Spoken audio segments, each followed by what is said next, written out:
What's up, YouTube? This is Big Mike. So I've been reading some basketball related stuff before game one of the fixed NBA Finals between Cleveland and Golden State. And before they even tip off, apparently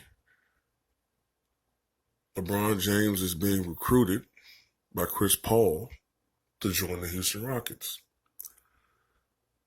Famously, supposedly, the legend has it that immediately after, or almost immediately after Cleveland came back from their 3-1 deficit against Golden State Warriors in 2016 NBA Finals, Draymond Green called Kevin Durant and pressured him to join the Golden State Warriors.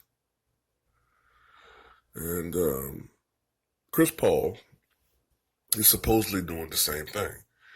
Now, from what I read, Chris Paul, LeBron James, Dwayne Wade, and Carmelo Anthony are considered the banana boat crew.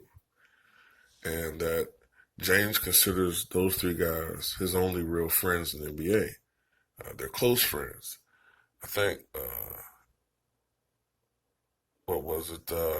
I think Paul spoke at, I might have this mixed up, but Chris Paul spoke at LeBron's wedding, I think it was, and attended his wedding. And they hang out together. And LeBron James has spoken in the past, spoken of the fact that he would like to play at least one season with, quote unquote, the banana boat crew. But at the same time, LeBron James has also stated in the past that he wishes to finish his career in Cleveland.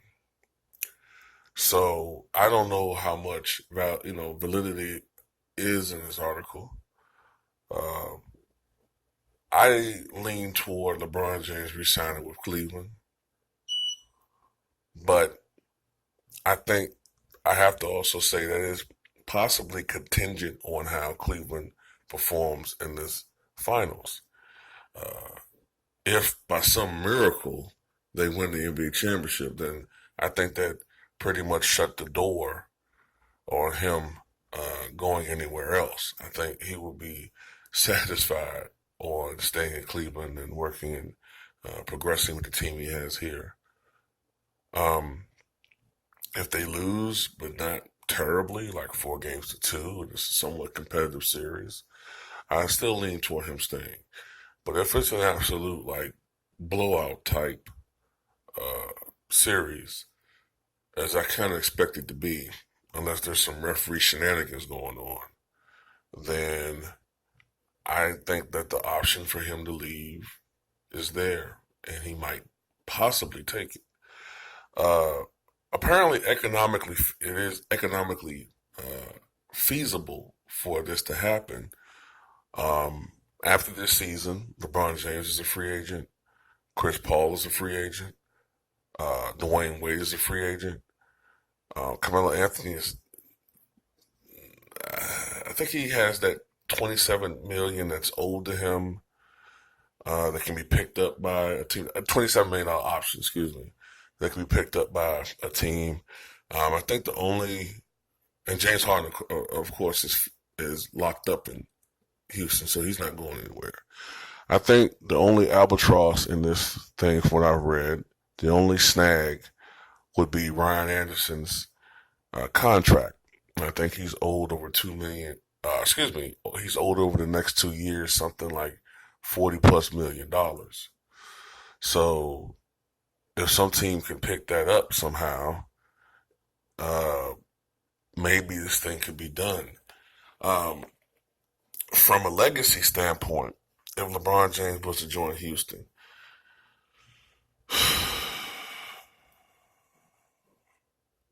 boy, it would disappoint me personally.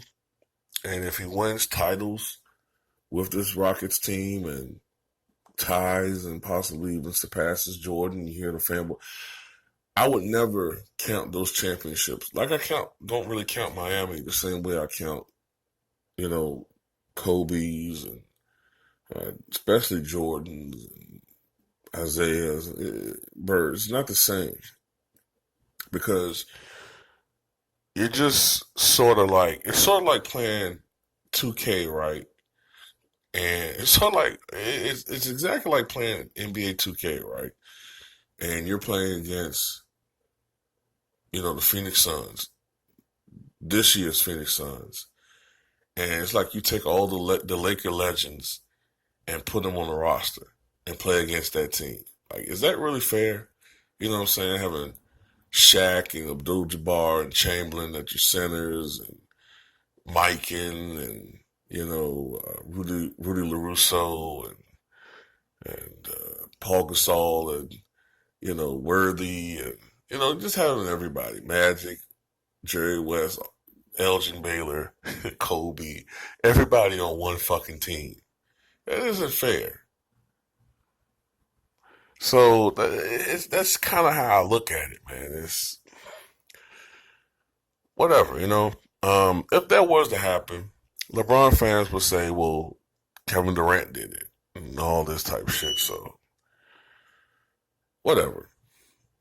I don't think it's going to happen. If it did happen, then the balance of power shifts considerably, even more so to the West. The Eastern Conference would be basically almost kind of reduced to D League. You know what I mean? It's to that point. It will get to that point. You would have two powerhouse teams in the Western Conference, and basically the Western Conference Finals would be the de facto championship, because whoever comes out the East, even Boston, they're not going to beat either one of those teams. I don't think. And Boston with Hayward and Kyrie Irving healthy would be a damn good team, but they wouldn't be able to beat, in my opinion, the Golden State Warriors, and damn sure not this Houston Rockets team. This, a projected and potential Rocket team.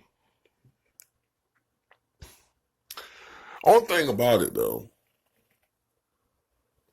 I don't know whether or not James Harden and LeBron James could mesh together. They both are players who demand the basketball a lot. It did work with Chris Paul, but James is the type of guy who dominates the basketball. He has to have the basketball in his hands at all times, and I don't know how that would work. And LeBron James also likes to be the star of the team. Like, that's the one catching point in this thing is, I don't know how LeBron and Harden work together, but anyway, tell me what you guys think.